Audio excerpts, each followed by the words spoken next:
우리 주님의 은혜와 평안이 여러분의 삶 가운데 늘 함께 하시기를 주님 여러분 축복합니다. 우리 함께 인사 나눌까요? 우리 옆에 계신 분들, 뒤에 계신 분들 주의 이름으로 사랑합니다. 축복합니다.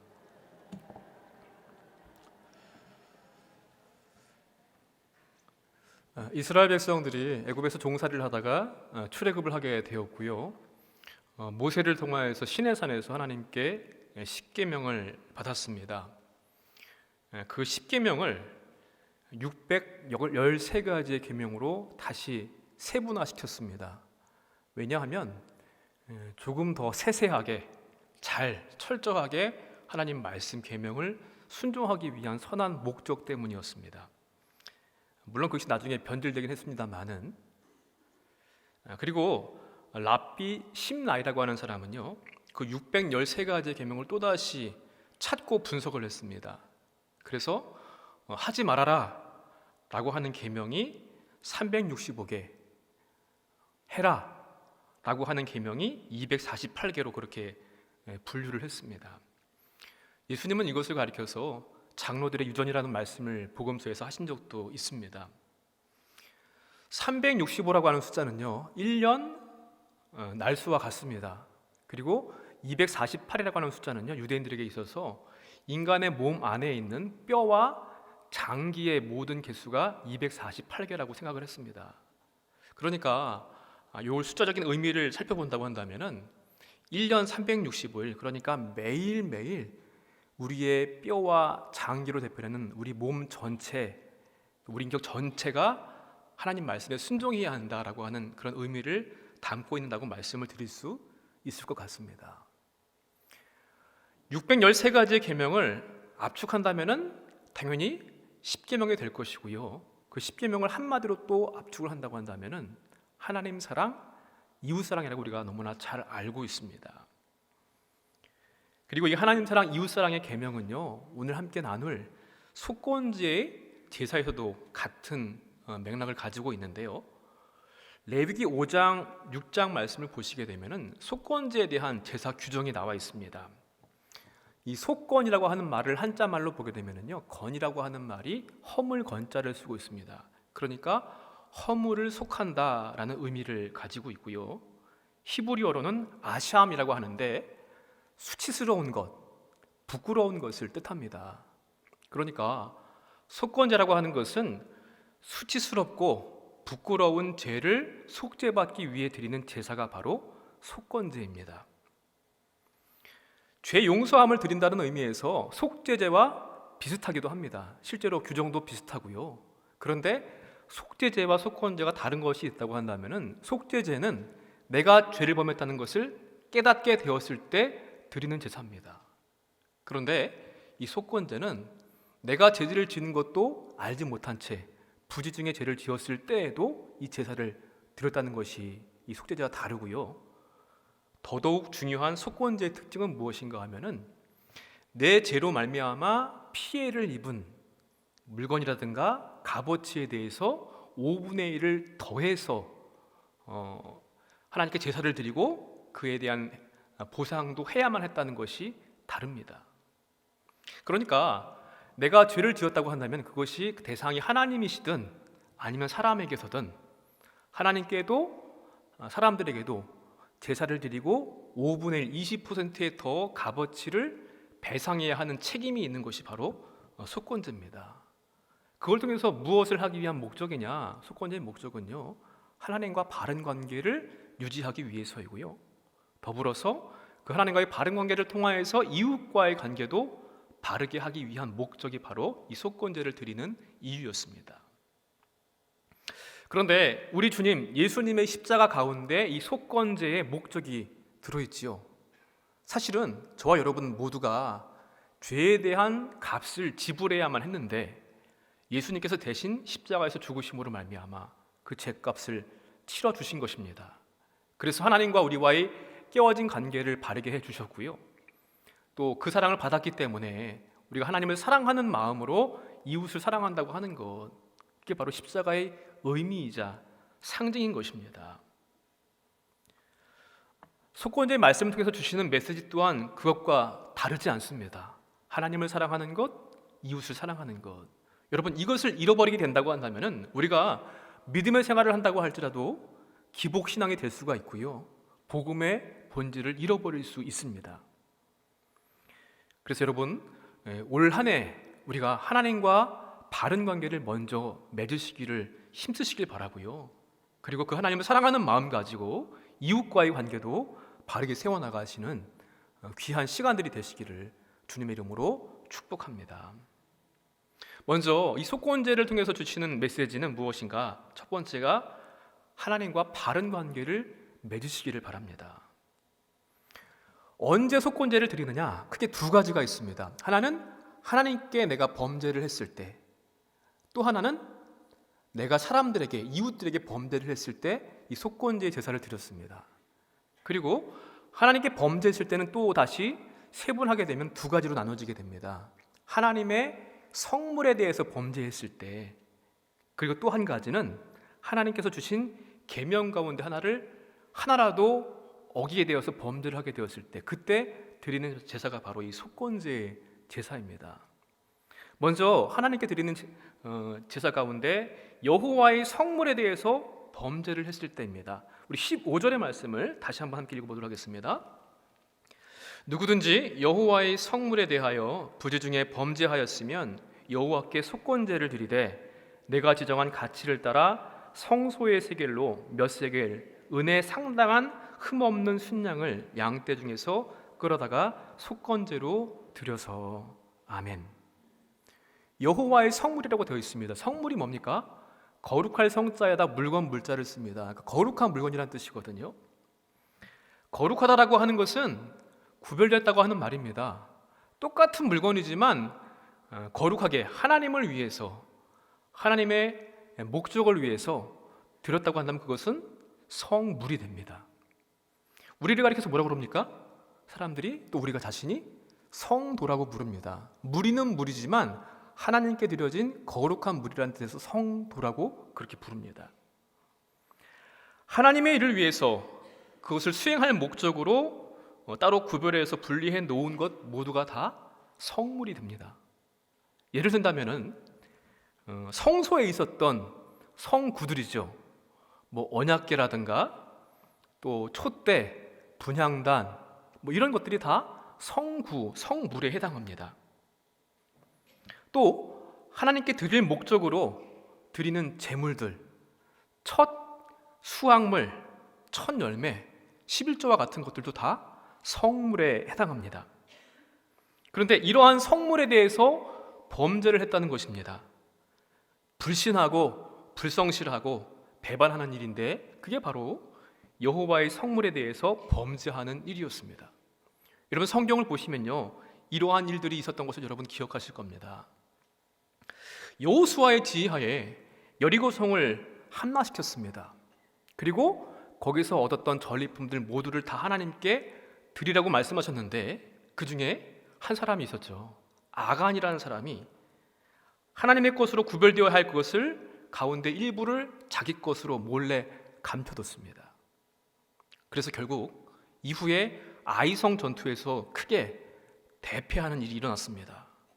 하나님의 것을 구별해야 되는데 자기 개인적인 욕심을 따라서 잘못 사용한 범죄였습니다. 또 우시야 왕이 있습니다. 이 사람은 나라가 이제 견고해지고 강성해지니까 교만해졌습니다. 그래서 율법을 어기고 제사장이 아님에도 불구하고 자신이 직접 성전에 들어가서 여호와께 분향을 했습니다. 그랬다가 이마에 나병이 들어서 결국 다시 왕궁으로 돌아오지 못하게 되어서 비참한 죽음을 맞이했던 임금입니다. 아하스라고 하는 임금은요, 감히 어떻게 이런 일을 할 수 있는지 모르겠지만 하나님의 전에 들어가서 이방 신들을 위한 그런 예배 처소를 만들어 놓았던 우상 숭배의 대표자가 바로 이 아하스 임금입니다. 모두가 다 여호와의 성물, 거룩하게 구별된 것들을 잘못, 또 자기의 유익을 위해서 범죄했던 그러한 일례들이 되겠습니다. 또 하나님께 범죄했던 경우는 어떠한 경우가 있는가 하면은 여호와의 계명을 범죄했을 때입니다. 지키지 못했을 때. 우리 17절 말씀을 또 함께 읽어보도록 하겠습니다. 여호와의 계명 중 하나를 부지 중에 범하여도 허물이라 벌을 당할 것이니. 이스라엘 백성들한테 이것은 지켜라라고 주신 율법, 계명들이 많습니다. 그런데 그 많은 것들 가운데 단 한 가지라도 어기게 되었다고 한다면 이것은 순종입니까? 불순종입니까? 불순종이라는 것입니다. 하라는 것을 하지 않고 하지 말라는 것을 하게 되었기 때문에 그 중에 하나라도 범하게 되면 속건제를 드려야만 했습니다. 여러분, 좀 다소 좀 과혹한 처사가 아닐까 싶기도 합니다. 아까 말씀드린 것만 해도 613가지가 되는데요, 612가지를 지켰다고 할지라도 하나를 못 지키게 되면 그것은 하나님께 범죄를 한 것이 됩니다. 그리고요, 또 하나 의문이 드는 것이 있는데, 여호와의 성문에 대해서도 그렇고 여호와의 계명에 대해서도 그렇고 부지 중에 범죄했다라는 말이 들어 있습니다. 여러분, 부지 중이 무슨 말입니까? 알지 못해서 범죄를 했다고 했는데 그건 좀 참작을 해주시면 좋지 않을까 하는 생각도 들기도 합니다. 15절 말씀 보니까요, 마알이라고 하는 히브리어 단어를 쓰고 있는데 이게 어떠한 뜻을 가지고 있는가 하면은 어떠한 물건의 품격을 떨어뜨린다, 그런 뜻입니다. 그리고 거룩한 것을 잘못된 목적으로 사용한다라고 할 때도 이 단어를 썼습니다. 불성실, 또 부정직, 또 횡령, 이러한 뜻을 사용하는 말을 사용해서 범죄했다라는 말을 쓰고 있고요. 17절 말씀 보니까 야다라는 말을 씁니다. 야다, 여러분 많이 들어보신 말이지요. 안다, 그냥 겉으로만 아는 것이 아니라 부부간의 관계가 같이 아주 친밀하게 아는 관계를 갖다 야다라는 말을 쓰는데, 그렇게 알지 못해서 죄를 범했을 때라는 말을 씁니다. 이럴 때도 이것이 과연 죄에 해당이 될 것인가? 여러분, 근데 기억해야 할 중요한 사실이 있습니다. 우리가 부지 중에 무심코 죄를 저질렀다고 할지라도 죄는 죄입니다. 몇 주 전이었던가요? 뉴스를 보니까 아파트, 이 긴 복도식으로 되어 있는 아파트였는가 보는데 그 복도 출입문을 닫히지 않게 하기 위해서 벽돌을 하나 이렇게 고여놓은 것을 아마 보신 적이 있을 겁니다. 그런데 어떤 아이가 그 돌을 갖다 집어가지고 바깥으로 던졌다는 거예요. 근데 불행하게도 그 아래 지나가시던 어르신이 그 돌에 맞아가지고 사망했던 사고가 뉴스에 났던 적이 있습니다. 어떻게 보면 이것도 무심코 한 일 아니겠습니까? 무심코 한 일이라고 해서 죄가 아닌 것이 아닙니다. 한 사람의 목숨을 빼앗아 버렸거든요. 그래서 그런 말도 있지 않습니까? 무심코 던진 돌에 개구리는 맞아서 죽는다고. 죄는 죄일 뿐입니다. 단지 어쩌면 우리가 연약해서, 어리석어서, 무지해서 뇌에서는 그것을 죄라고 자각하지 못했을 뿐이지, 인간은 다 100% 죄인일 수밖에 없습니다. 연약한 존재입니다. 하나님께서도요, 부지 중에 지은 죄라고 할지라도 분명 죄라고 말씀하셨습니다. 순간의 실수라도, 또 모르고 한 일이라고 할지라도 하나님 반드시 그 죄에 대한 책임을 물으십니다. 그래서 17절 말씀 보니까 여호와의 계명 중 하나를 부지 중에 범하여도 허물이라 벌을 당할 것이라고 말씀해 주셨습니다. 그리고요, 우리가 부지 중이라고 해서 안심할 수 없는 것이, 하나님께서는 우리 안에 양심이라는 것을 하나님의 법으로 주셨습니다. 양심이 없는 사람은 한 사람도 없습니다. 아무리 흉악범이라고 할지라도 그 사람에게는 양심이 있습니다. 눈에 보이지는 않지만 내 안에 그 양심을 통하여서 이게 죄인지 아닌지 알 수 있다는 것입니다. 과연 우리가 가슴에 손을 얹고 생각해 보건대 내가 죄를 지었을 때 모르고 지은 죄가 많을까요? 알고 지은 죄가 많을까요? 아니, 정말 몰라서 지은 죄가 얼마나 있을까요? 내 양심이 하나님의 뜻에 따라서 내게 명령합니다. 고백하라고, 잘못되었다고, 그것이 죄라고, 회개하라고. 그런데 때때로 우리의 현실이, 체면이, 또 우리의 겉모양들이 그것을 가로막습니다. 하지 못하도록. 창피하니까, 부끄러우니까, 수치스러우니까. 그래도 가끔씩 용기 있는 사람들이 양심 선언이라는 것을 하는 것을 우리가 보고 듣기도 합니다.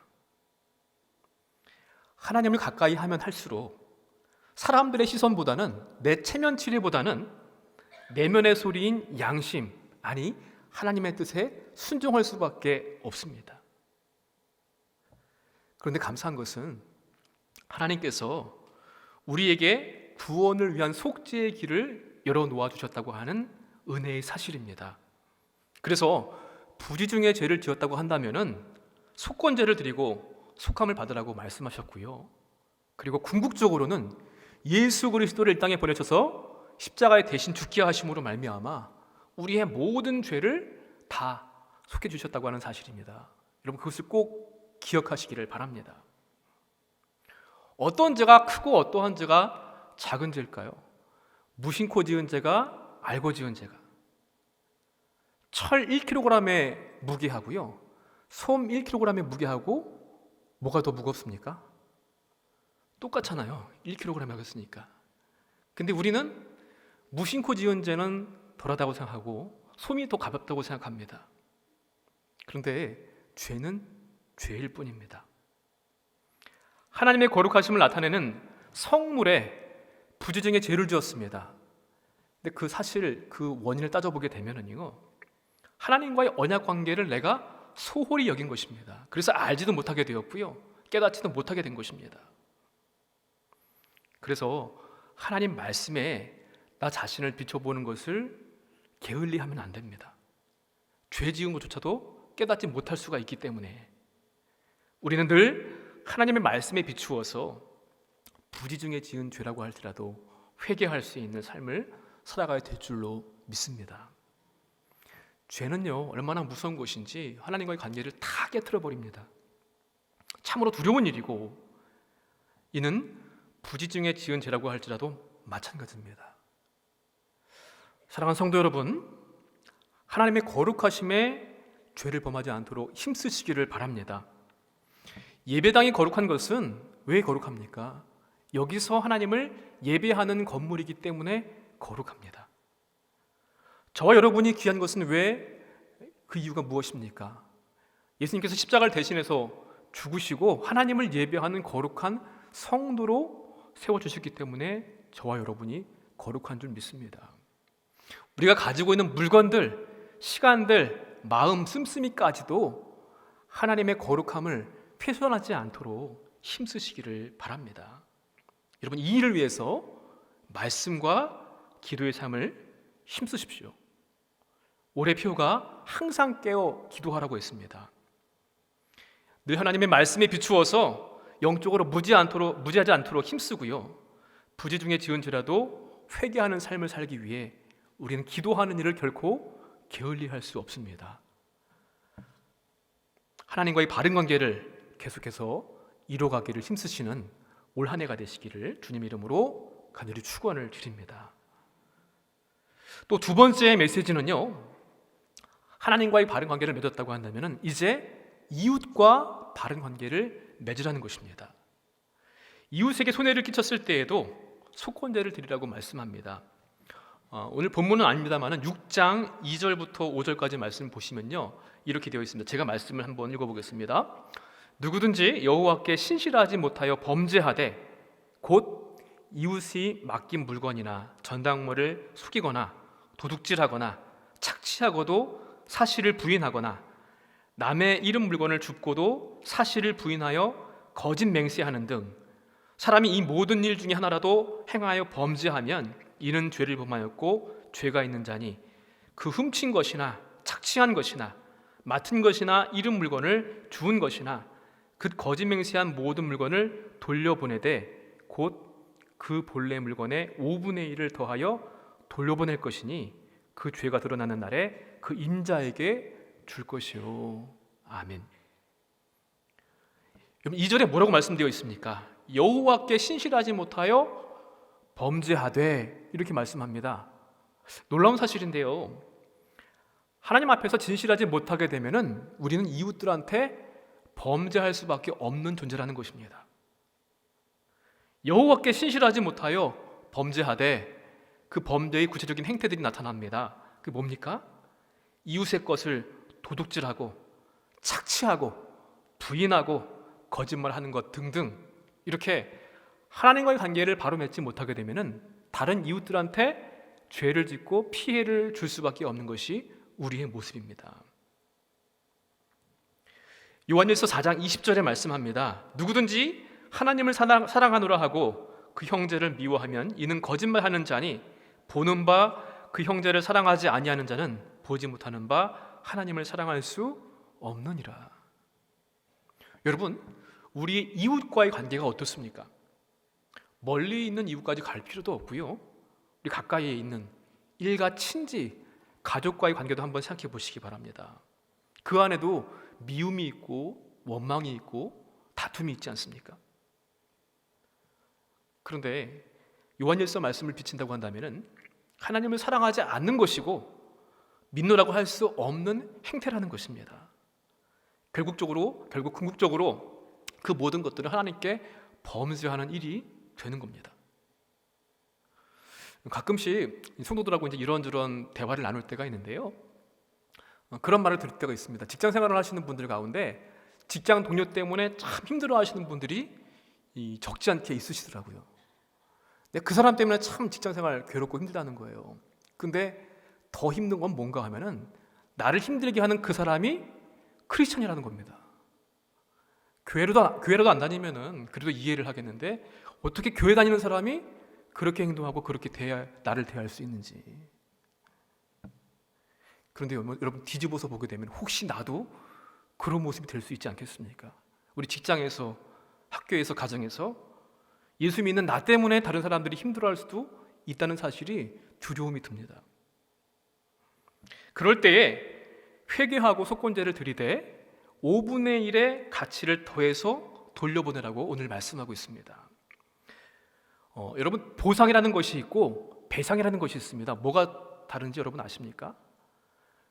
가끔씩 뉴스에서 일본 강제 동원 피해자 배상해라 이런 말도 있고 보상하라 라는 말도 있는데, 배상이라고 하는 말은요, 불법적으로 잘못된 행위에 대한 피해를 갚는 것을 갖다가 배상이라고 합니다.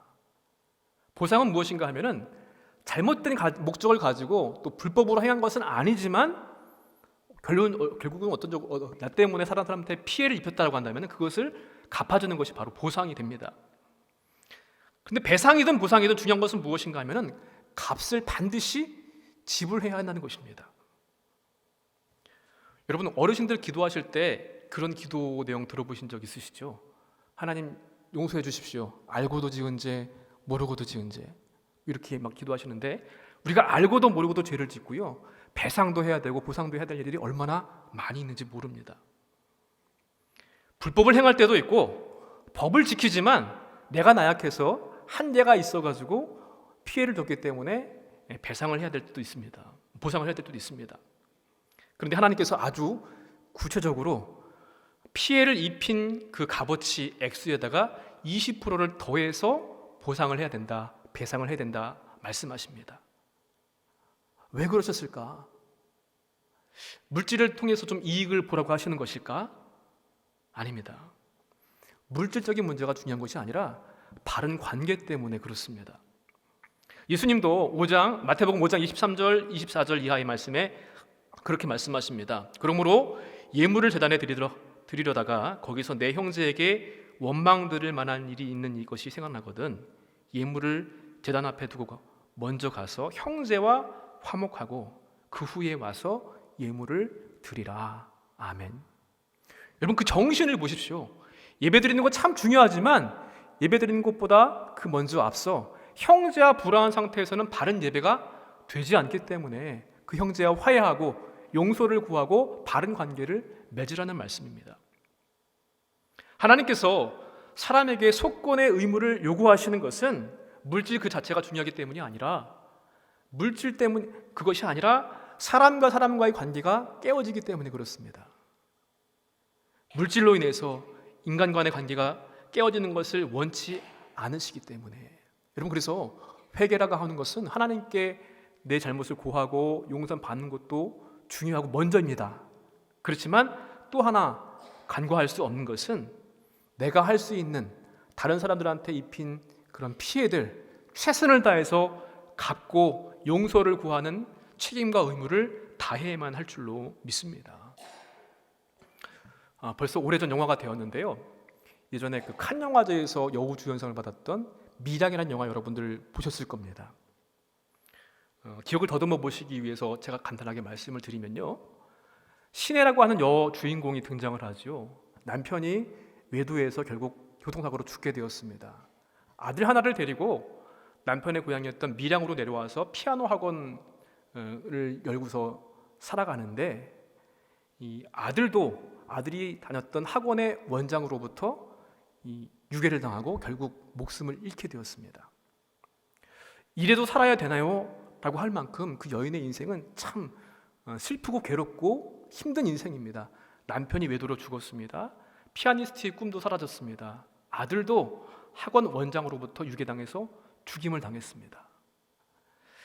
그런 마음 가운데 교회에 다니게 되었고요. 하나님을 만나게 되어서 신앙생활에 기이하게 되었습니다. 그리고 큰 결심을 하고 자기 아들을 죽인 그 범죄자, 살인자를 용서하기 위해서 교도소에 찾아가게 되었는데요. 그 살인자가 뭐라고 그럽니까? 당신 용서하기 위해서 왔다고 하니까 자기는 이미 용서함을 다 받았다고 하나님께. 그래서 자유하고 평화롭다고 하는 말을 듣는 순간 이 신혜라고 하는 여인은 충격을 받습니다. 내가 용서하지 않았는데 어떻게 하나님이 용서하실 수 있느냐. 그러면서 이제 그 영화의 내용들이 매듭을 짓는 것을 우리가 볼 수 있는데요. 우리는 보통 신앙생활을 할 때요, 잘못된 모습 가운데 하나가 무엇인가 하면 하나님과의 관계에만 몰두한 나머지 사람과의 관계를 등한히 할 때가 있습니다.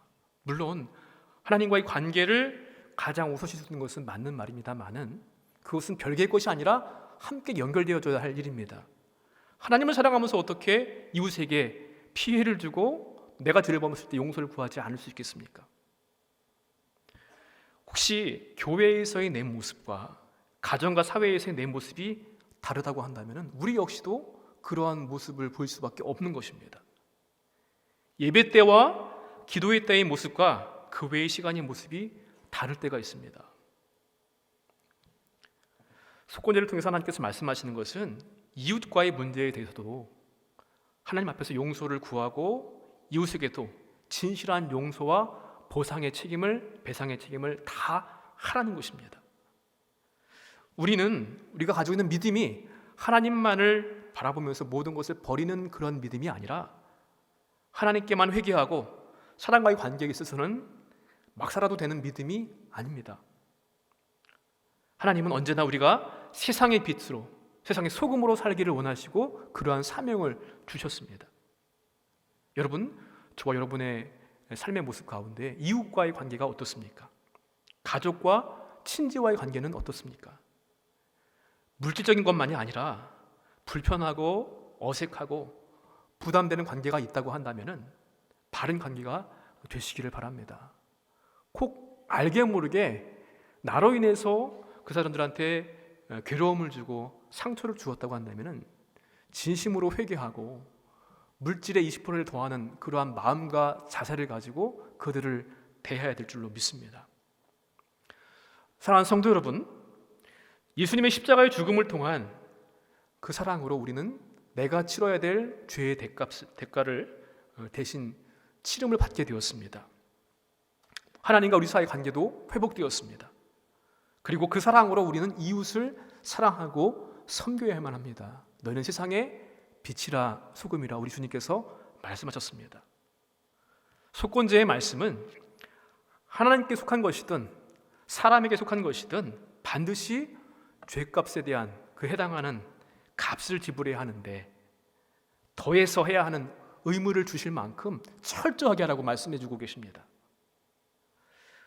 말하기는 하나님과 나와의 관계도 그리고 우리 이웃, 사랑하는 가족, 친지, 모든 사람들과의 관계에 있어서도 바른 관계를 이루어 나가시는 올 2024년이 되시기를 주님의 이름으로 간절히 축원을 드립니다.